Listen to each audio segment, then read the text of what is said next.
한 주간도 잘 지내셨습니까? 주님의 은혜 가운데 또 하나님의 품 안에서 지내는 백성들은 언제나 진리 안에서 자유함을 누리며 행복해 하실 줄 믿습니다. 자, 오늘의 말씀은 에베소서 2장 20절에서 22절의 말씀으로 은혜를 받겠습니다. 너희는 사도들과 선지자들의 터 위에 세우심을 입은 자라. 그리스도 예수께서 친히 모퉁이 돌이 되셨느니라. 그의 안에서 건물마다 서로 연결하여 주 안에서 성전이 되어가고 너희도 성령 안에서 하나님이 거하실 처소가 되기 위하여 그리스도 예수 안에서 함께 지어져 가느니라. 아멘. 아멘. 자, 우리가 성전합니다. 진정한 성전이 무엇인가? 또 우리를 부르기를 뭐라고 그러셨어요? 거룩한 성전. 아멘. 자, 그러면 거룩한 성전에 대해서 우리가 오늘은 좀 세밀히 알아봐야 될 것입니다. 그리스도의 구속 사역을 이루신 후에는 돌로 만든 성전이 없어졌습니다. 그러니까 우리가 구약 시대를 보면 전부 다 모든 것이 어느 제단을 만들고 또 돌로 만들어 성전을 만들고 그랬잖아요. 그런데 그리스도의 구속 사역을 이루신 후 그때는 돌로 만든 성전이 더 이상 없습니다. 그럼 신약 시대잖아요. 지금 신약 시대로 왔습니다. 신약 시대에 있어서 진정한 성전을 알아봐야 되겠죠. 진정한 성전은 예수 그리스도께서 이 땅에 이 세상에 오셔서 이루신 그 공동체입니다. 그 공동체 즉 그 교회입니다. 아멘. 그러면 그 교회는 뭐예요? 건물로 막 이렇게 짓고 막 창고도 짓고 지하실에도 짓고 막 이렇게 돼 있던데 교회가요? 이렇게 얘기하잖아요. 자, 그 교회에 대해서 정확히 하셔야 되는 게 뭐냐면 그 교회는 십자가의 그리스도의 피로 구속함을 받은 우리들입니다. 바로 우리가 교회입니다. 그 교회입니다. 우리들이 교회로서 예배당에 모여드는 거예요. 그래서 그 예배당 거쳐 여기에 이 예배당에 교회가 모여서 공동체를 이루는 것입니다. 그러면 교회 공동체죠. 공동체를 이루고 성숙된 신앙 그러잖아요. 성숙히 자라나기 위해서 애쓰고 힘쓰는 것입니다. 우리가 매일 애쓰고 힘써야 돼요. 그런데 이 교회 공동체가 즉 말하자면 성전이잖아요. 바로 이 성전이라는 것이 바로 가장 귀중한 진리입니다. 이것이 진리예요. 즉 예수님께서 만드신 이 새롭고 영적인 성전, 그 성전인 교회 공동체를 우리는 생각해야 할 것입니다. 내가 걸어다니는 교회고 우리가 기도할 때 제가 지난번 설교에 이런 걸 했습니다. 교회가 진정한 교회 되게 하여 주시옵소서. 아멘. 이런 말씀을 매일 전달합니다. 자, 그러면 마태복음 16장 18절에 이렇게 말씀하셨어요. 또 내가 내게 이르노니 너는 베드로라. 내가 이 반석 위에 내 교회를 세우리니 음부의 권세가 이기지 못하리라. 아멘. 아멘. 예수님께서 내 교회를 세우겠다라고 말씀하시는 거예요. 내 교회를 세우겠다. 자, 그러면 이 일은 주님 다시 오실 그날까지 지속적으로 세워가는 것입니다. 지금도 계속 세우고 계십니다. 예수님께서 우리에게 하시는 성전 건축이 바로 이것이에요. 성전 건축, 선전 건축, 돌멩이 짓고가 아니라 내 안에 성전 건축을 바르게 세워져야 되는 것입니다. 오늘 본문 말씀 에베소서 2장 20절에 너희는 사도들과 선지자들의 터 위에 세우심을 입은 자라 이러셨어요. 그리스도 예수께서 친히 모퉁이 돌이 되셨느니라. 아멘. 이 안에 친히 모퉁이 돌이 되신 분이 예수님이십니다. 예수 그리스도. 바로 그 예수 그리스도께서 친히 기둥돌이 모퉁이 돌이 되셔서 우리를 세우시고 계시는 것이에요. 여기서 이 기둥이신 예수 그리스도, 그분이 빠지면 어떻게 되겠습니까? 건물이 어떻게 돼요? 와르르. 기초도 없는 기초의 기둥돌, 바로 그 예수 그리스도, 모퉁이돌이 없는 그 건물은 와르르 무너지는 것입니다. 건물 자체가 생기지도 않는 것이죠. 자, 그러면 우리에게 제일 중요한 것 무엇입니까? 성전 건축. 이 안에 성전 건축을 하고 있는데 예수 그리스도 바로 한 분이십니다. 바로 이 예수 그리스도를 떠나서는 아무것도 할 수가 없는 거예요. 그래서 그리스도가 무너지면 우리 다 무너져서 보잘것없는 건축물로 폐허가 되는 것입니다. 아주 황막한 세상이 되는 거죠. 예수님께서 십자가에서 죽으신 것, 바로 그 이유가 있어요. 왜 십자가에서 죽으셨는가? 바로 우리를 하나님 나라의 백성으로 만들기 위함이신 것이었습니다. 다른 뜻 아무것도 없습니다. 로마서 6장 8절과 데살로니가 전서 5장 10절에 이렇게 말씀하십니다. 만일 우리가 그리스도와 함께 죽었으면 또한 그와 함께 살 줄을 믿노니. 그리스도와 여러분 함께 죽으셨습니까? 아멘이라 하신 분은 함께 다시 사실 줄 믿습니다. 아멘입니다. 그래서 예수께서 우리를 위하여 죽으사 우리로 하여금 깨든지 자든지 자기와 함께 살게 하려 하셨느니라. 아멘. 바로 예수 그리스도의 십자가에 달려 죽으신 목적이세요. 우리는 주님을 떠나서 살 수도 없고 예수 그리스도와 함께 살고 함께 죽고 함께 부활하는 것입니다. 여러분, 이 말씀 속에 꼭 붙들고 사실 때 내 신앙도 점검이 되며 무너질 수가 없다는 것입니다. 이 말씀을 꼭꼭 붙으십시오. 제가 어저께 어느 우리 한 20몇 년 만에 만난 우리 청년과 전화 통화를 했습니다. 목사님 제가요 목사님 우리 그 신앙생활할 때 같이 다녔던 그 시절 항상 잊지 않고 있습니다. 그러더니 목사님 저는 지금 나이롱 신자예요 그러는 거예요. 신앙이 올라서질 않고 거듭나지도 않고 죄송합니다. 계속 그 자리에 머물고 있습니다. 이렇게 얘기를 하는 거예요. 그래? 근데 나이롱줄이라고 아는 것 보니까 너는 고래 힘줄이구나 그랬어요. 바로 내 자신의 신앙 상태를 알고 있다는 것입니다. 여러분, 내 자신의 신앙 상태를 알고 있는 자는 절대로 떨어지지 않습니다. 예수 그리스도, 바로 내 안이 성전 건축을 짓고 계시는 바로 예수 그리스도께서 모퉁이 돌이 되셔서 그 기둥돌로 붙잡고 계시기 때문에 나는 절대 무너지지 않는 신앙입니다. 여러분, 희망, 소망 가지시고 예수 그리스도를 꼭 붙드십시오. 또 하나 기쁜 소식을 또 받았어요. 제가 전화상으로 교회를 안 나가고 계시는 분을 통화를 했었어요. 그래서 어디 교회를 내가 리서치를 했죠. 어디 교회가 좀 건강한 교회 같으니 그 교회를 나가보십시오 하고 그 집 동네에 가까운 데를 찾아드렸어요. 그나서 이제 그 부인 되시는 분이 이제 전도사를 하고 계시는 어느 교회에 그분이 전화가 왔어요. 목사님, 이제 이래저래 안부 전화를 하면서. 그래서 어떻게 됐어요? 우리 그 집사님 교회 나가십니까? 신앙 다 떨어지고 안 나가고 그러고 있던데 그때 목사님이 그날 얘기해 주신 그 교회를 지금 잘 다니고 있습니다. 할렐루야, 아멘입니다. 너무 감사한 거 있죠. 언제 어디서든 우리가 귀문을 열고 하나님의 소리를 청명할 줄 안다면 우리에게는 즉각적인 순종이 일어난다는 것입니다. 하나님 나라를 향하여 갈 때 그 하나님을 바로 영접하며 우리가 저 천국의 장수의 복으로 영생하는 복을 얻을 때 구원의 역사가 일어나며 이 세상의 모든 일도 하나님 안에서 이루어진다는 것을 우리는 깨우쳐야 될 것입니다. 여러분, 주님을 꼭 붙드십시오. 오늘도 말씀에 그러셨습니다. 우리로 하여금 깨든지 자든지 당신님과 함께 살기를 원하노라. 아멘. 바로 이 예수님을 벗어나서는 우리가 아무것도 할 수 없음에 이 말씀을 붙들고, 어디 말씀이냐고요? 데살로니가 전서 5장 10절, 로마서 6장 8절 말씀입니다. 꼭 한번 체크해서 말씀으로 스며드는 그러한 삶을 살아가시기를 주님의 이름으로 축복합니다. 자, 그러면 그리스도의 십자가 사건, 그 사건에 대한 그 결과가 무엇인가를 한번 바라봅시다. 예수님께서 십자가를 지신 것을 우리는 희생제사라 말합니다. 희생제사입니다. 예수님이 자체 희생을 하셨기 때문에. 그럼 이 제사에 대해서 말이 많은데 제사가 어떤 것인지, 우리가 우리 옛날에 예수 믿기 전에 집에서도 제사 지내고 다 하잖아요. 조상제사 다 하잖아요. 이렇게 얘기하잖아요.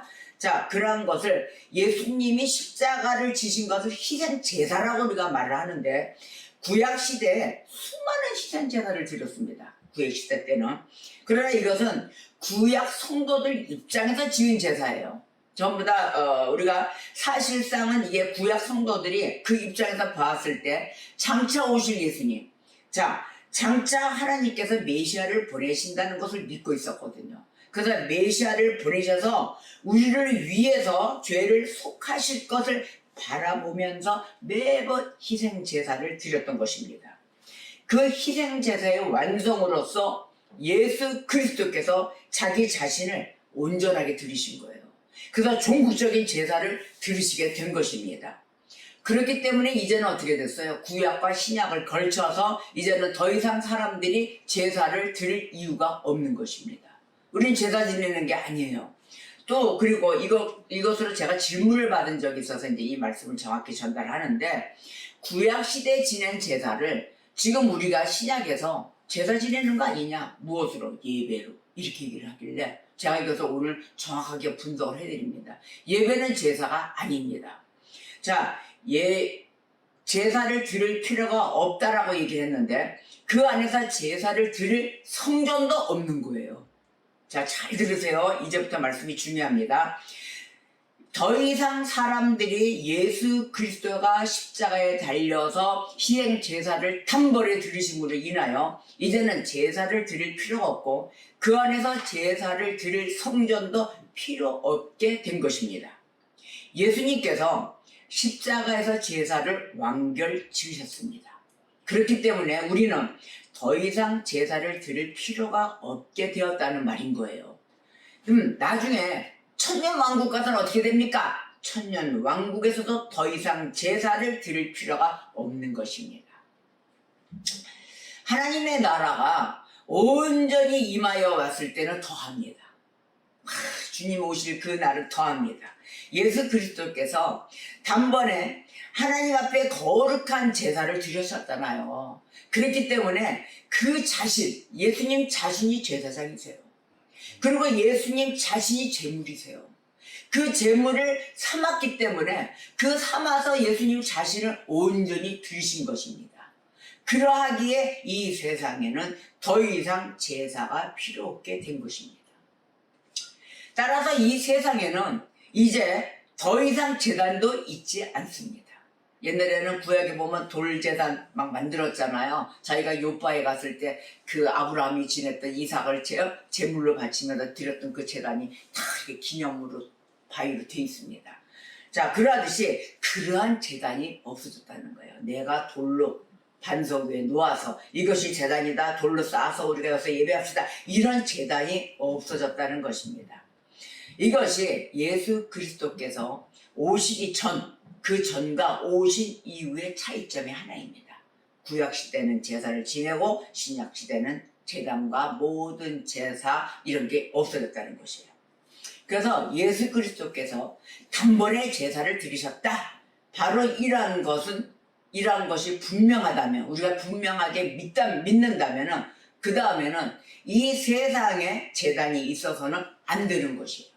제단도 있어서는 안 되고, 사람들이 어떤 장소를 정해놓고 그것에 뭐 어떤 돌이나 나무를 놓고서 여기는 제단입니다, 하나님께서 거룩한 제사를 하나님께 거룩한 제사를 드리는 바로 그곳입니다 라고 말할 수 있는 곳이 이제는 없다는 것이에요.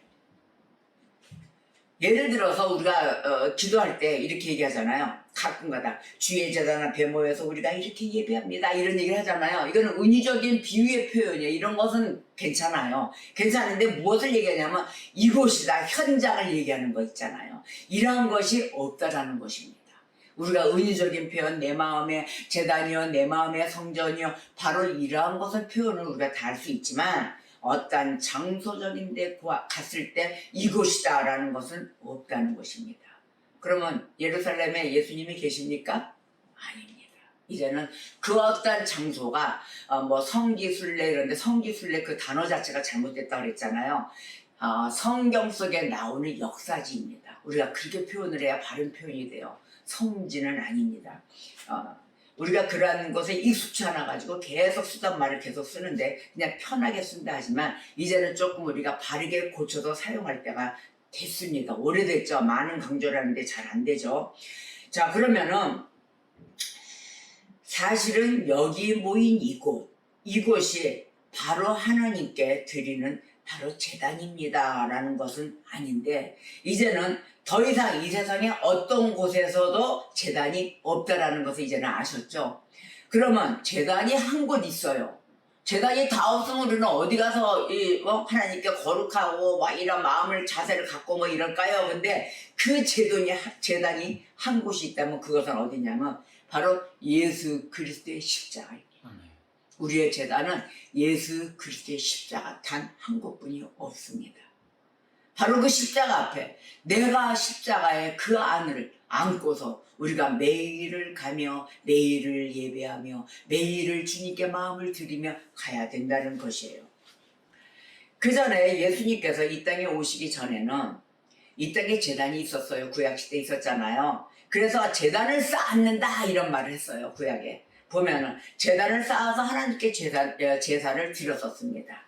그래서 구약 입장에서 장차 오실 예수 그리스도, 바로 그 예수 그리스도께서 우리를 위해서 십자가에 피 흘려 죽으셨잖아요. 십자가에 피 흘려 죽으셔서 우리를 하나님의 백성으로 만드실 것이라는 바로 그걸 바라보는 행위를 한 것입니다. 그래서 제사를 지냈던 것이에요.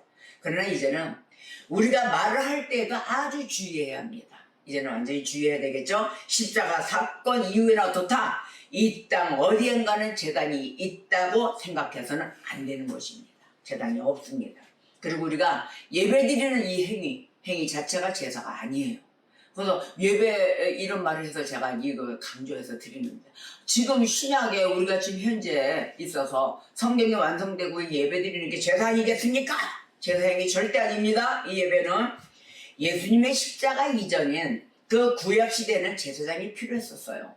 필요했겠지만 이제 예수 그리스도 사건 이후에는 그 누구도 직임적인 제사장 역할을 할 수가 없습니다. 이제는 하나님께 경배하는 그 모든 사람이 다 제사장입니다. 저와 여러분 모두가 예배하고 있잖아요. 경배하잖아요. 그 모든 사람이 다 제사장이에요. 왜? 내 안에 예수님이 계시기 때문에. 그 십자가 사건을 모두 다 안고, 이것은 무엇을 제가 하는 얘기가 아닌데 이것은 성경이 분명히 가르치고 있습니다. 분명히 가르치고 있고, 이것을 잊어버렸던 그 교회에 대해서 모든 종교개혁자들이 전달하고 있습니다. 지금도. 자, 이렇게 바르게 배워주세요. 바르게 배워주세요. 라고. 더 이상 어떤 사람이 제사장이 아닙니다. 목사도 제사장이 아닙니다. 이제는 우리 모두가 다 제사장으로서 역할을 해야 되는 것입니다. 그러므로 우리가 드리는 또 이 헌삭 있잖아요. 헌물, 이란 건 헌신하고 그러잖아요. 이거 제물이 아니에요. 하나님께 드리는 제물이 아니고, 옛날 이스라엘 그 백성들이 양과 소를 제물로 드렸었습니다. 양, 소, 어쩌면 비둘기, 없으면 새도 잡아내고 막 이랬는데, 그렇게 드렸듯이 우리도 지금 헌금을 드리잖아요. 우리는 양 잡지 않고 소 잡지 않고 이러니까 지금 헌금을 하잖아요. 바로 이러한 것, 이게 신약적인 제물이 아니라는 거예요. 자, 그렇게 생각해서도 안 되죠. 우리는 감사의 마음과 감사의 헌금으로 지금 현재 이 예배당이 필요한 이유, 교회 공동체들이 모여서 하나가 되는 이유에 의해서 서로 카테고리식으로 서로 감사와 헌신으로 돕는 사항이 되는 것입니다. 자, 그러면 이제 그리스도 십자가 이후에 이 세상에 건물인 성전을 얘기하는 거예요. 외부적인 내용으로 나타난 성전. 그 성전이 이제는 없습니다. 제단도 없고 제사장도 없고 제물도 없습니다. 구약시대에 있었던. 바로 이러한 것이 다 없는데, 이것을 적극적으로 표현하자면 그리스도인들이 그 행하는 모든 일들, 그리스도인들이 모든 생활과 삶 속에서 나타내는 거 있잖아요. 지금도 생활하고 있잖아요. 바로 이러한 것을 얘기합니다. 다 영적인 의미에서의 제사인 것입니다. 그건 뭐예요? 제사는 어떤 형식에 보이는 거에, 돌덩이에, 물건에, 물품에 있는 것이 아니라 어디에 있다? 나의 삶의 제사가 있는 것입니다. 그러면 어떤 특정한 장소에 가서 무슨 특정한 일을 함으로써, 즉 이 예배행위, 이걸 얘기하는 겁니다. 예배행위를 함으로써 하나님께 제사를 드리는 것이 아니다. 바로 이것입니다. 이걸 강조하는 것입니다. 그러면 이 말씀에 의해서 어떻게 됩니까? 아니, 지금 우리가 모든 삶을 제사로, 바로 내가 죽어야 예수 그리스도가 사는 것이에요. 주님은 흥하셔야겠고 나는 쇠하여야 하리라. 바로 이것입니다. 이것이 우리가 영적으로 드리는 제사예요. 그래서 모든 삶, 행에서 나오는 것이 아니라 나의 생활의 삶으로 나타내 주는 것입니다. 그래서 사도 바울이 이렇게 얘기했어요. 너의 몸으로 산 제사를 드리라 그랬어요. 이것이 너희가 드릴 영적 예배니라. 아멘입니다. 이제 이 말씀이 새롭게 들어갈 것입니다. 우리가 살아있는 그 자체로 하나님 앞에서 하나님 백성답게 사는 것, 바로 이것이 제사입니다. 이것이 교회의 교회됨이 가장 기본적인 일이에요. 교회가 교회되어야 되겠습니다. 바로 그 자체로 하나님 앞에 하나님 백성답게 살아가줘야 하나님의 말씀, 너의 몸으로 산 제사를 드리라에 합당한 것입니다. 우리가 이렇게 살아가는 것이에요. 이렇게 드릴, 너희가 하나님 앞에 제사를 드릴 영적 예배니라 이렇게 했는데 그것을 지키지 않고 계속해서 형식적으로 한다면 잘못된 것이죠. 예수 그리스도께서 우리를 위하여 영단번의 제사를 하셨습니다. 바로 그것을 믿습니까? 영단번, once for all time, 영어로 이렇게 표현이 되어 있습니다. 자, 한 번, 단번에, 영단번에 완전히 제사를 드리는 것을 믿는다면 우리가 그 일에 근거해서 우리들은 우리의 구체적인 일상생활까지 다 매일매일의 그 삶을 살고 식사하고 말하고 일하고 하는 모든 것, 이것이 다 영적인 의미에서 제사를 드리는 것입니다. 바로 그 생활의 한 부분마다 다 우리는 삶이 주님의 위주로 살아가야 되는 것이에요. 그래서 매번 설교 때마다 나쁜 말, 지난주 설교 얘기했죠? 갈라디아서 5장 16절 이하 말씀으로 육적인 일, 영적인 일, 영적으로 살아가야 되는 삶, 이걸 강조를 하잖아요. 왜 그러느냐? 이러한 우리가 진정한 성전이기 때문입니다. 우리가 그 삶을 살아야 되는 것이 있어야만이 내가 죽고 예수가 살아가는 것입니다. 예수가 살아야만이 우리도 사는 것이에요. 그런데 내가 살려고 한다는 거예요. 예수는 죽고 나는 살아야 됩니다. 너희가 죽고자 하는 자는 살 것이요 살고자 하는 자는 정령 죽으리라. 하나님의 말씀을 진정으로 이 깊이 있는 말씀으로 우리가 새겨 들을 때 우리는 또 한 번 성숙된 신앙자가 될 줄 믿습니다. 예수님께서 나를 온전히 구원해 주셨다는 그 사실 하나만으로도 우리는 감사 가운데 살아가야 되는 것입니다. 내가 구원받았다는 이 죄 많은 인간이 구원받았다는 것 때문에 매일에 감사하지 않을 수가 없어요. 감사한 가운데 헌신적으로 사는 삶, 이것이 자연스럽게 나오지 않을까요? 나오게 돼 있어요. 하지 말래도 해요. 그러니까 누구도 뭐 탓할 필요도 없어요. 원수를 사랑하라면 이제 원수도 사랑하게 돼요. 누가 용서하고 남을 용납하게 돼요. 그리고 남을 부러워하지 않아요. 뭘 잘 살건 말도 뭘 부러워할 게 뭐 있습니까? 나도 주 안에서 잘 살고 있는데. 돈이 많아야 잘 살까요? 여러분, 그 물질에 대해서 말씀을 드리겠는데 우리가 돈에 대해서 놓지 못하는 이유가 있어요. 물질을 항상 젊어서 열심히 일을 하고 고생하면서 벌 때 그 돈이 우리가 얘기를 할 때 이렇게 얘기를 해요. 아, 내가 그때 그 돈을 어떻게 번 돈인데 이렇게 얘기해요. 그 먹을 거 먹고 싶은 거 못 먹어가면서 내가 내 자식을 위해서 아니면 내 앞에 미래를 위해서 반려자를 위해서 내가 어떻게 모은 돈이야. 그 택시 탈 거 걸어가고 지하철 타고 어떻게든지 눈비 맞아가면서 그렇게 벌었던 그 돈이야 하고 이 말 속에 무엇은 의미가 있을까요? 돈을 위하고 있어요. 돈이 고생했다고. 자기가 고생해놓고 고생한 자기, 그 자기를 쓰다듬고 아끼고 해야 되는데 돈을 쓰다듬고 있다는 거예요. 바로 이런 볼 수 있는 시각적인 이런 방향이 달라져가지고 인생을 다 망치고 돈을 위주로 살아간다는 거예요. 그 돈이 필요성에 의해서 나를 수고한 나, 고생한 나를 아껴가며 위해서 쓰기 위한 대가로 버는 물질인데 그 물질은 물질을 위해서 물질로 곱고 닦고 자기는 죽는 줄도 모르고 계속 쓸고 닦고 돈 냄새 벙벙 풍겨가면서 놔둔다는 거예요. 무엇을 위해서 살아가십니까 여러분? 그 돈입니까? 돈이 고생했습니까? 여러분 자신이 고생한 것을 바라봐야 될 것입니다. 내 자신을 아끼시고 내 자신은 지금 누구 것입니까? 예수 그리스도의 것입니다. 바로 이 예수님 앞에 구원을 받아 그 사역 앞에 구원을 받았다면, 우리가 예수님의 몸으로 한 지체에 달려있다면 그 예수님을 위해서라도 우리는 꼭 필수 나를 위하여 나를 고생하고 많이 했다, 그 하나님께 고생시켜주고 고생을 이겨낼 수 있는 힘을 주신 그 하나님께 감사해야 되는 것입니다. 이 방향점이 바뀌었어요. 돈이 뭔 고생을 했습니까? 뭐 돈이 여러분을 걸어다니면서 옷 입혀주고 다 했어요? 그 옷 사잖아요. 그것이 아니라, 돈이 있어야 사잖아요가 아니라, 하나님이 우선이요 그 하나님의 능력 주신 것을 먼저 받아서 나를 곱게 안전하게 이 시간까지 이끌어 주셔서 있는 대가, 이 세상의 대가가 돈이에요. 그래서 그 돈으로 나를 다시 한번 주님 앞에 기쁨의 영광을 올려드리기 위해서 가꿔야 되고, 이것이 순환이 되어야 되는 것이에요. 쌓아두라고 있는 것이 아닙니다. 그 썩으면 다 종이조각 썩으면 그만 아닙니까? 이유가 없습니다. 그러나 우리는 한 영혼이 영생을 하기에 그 영혼을 갈고 닦고 위해주고 서로 위로해주고 사랑해주고 해야 되는 것입니다. 그래서 주님의 말씀에 한치도 어긋남이 없음을 우리가 바라보고 인간 위주로 가서는 다 죽는다는 것이에요. 자, 그러면 예루살렘 교회를 얘기해야 되겠군요. 우리의 의식에 예수 그리스도의 십자가로 하나님께서 우리를 거룩하게 하셨습니다.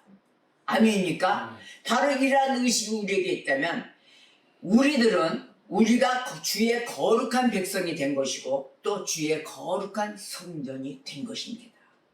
바로 그 이유, 예수 그리스도의 십자가의 사건인 것입니다.